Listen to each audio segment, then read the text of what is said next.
Hi guys! For today's mini vlog, samahan niyo po akong magawa ng walis tambo.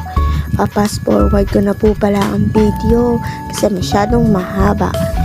Ay, gabi na naman ang pagtatahi ng inday. Siyempre, sa umaga kasi nananahi ako. Masyado akong busy, maraming ginagawa. Ang pinakapahinga ko lang talaga na araw ay linggo.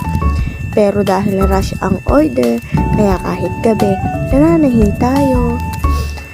Siyempre, extra income din. Hindi naman ubra na isa lang ang pagkakakitaan. Eto nga pala, nananahi nga pala ako dito. Dalawa nga palang karayom ang gamit ko. Siyempre, mahirap po yun. At ito ang finished product ng isa. Kita nyo naman, ang ganda, diba? At eto na, sisimulan na naman natin ang pangalawa. Actually, hindi natin yan natapos kasi tatlo dapat yan. Kinulang.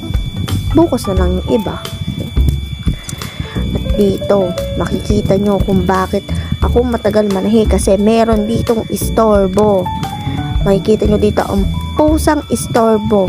Masyadong istorbo yung pusa na yan. Napakakulit. Yan na.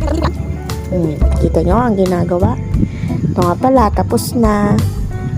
Thank you for watching. Bye-bye!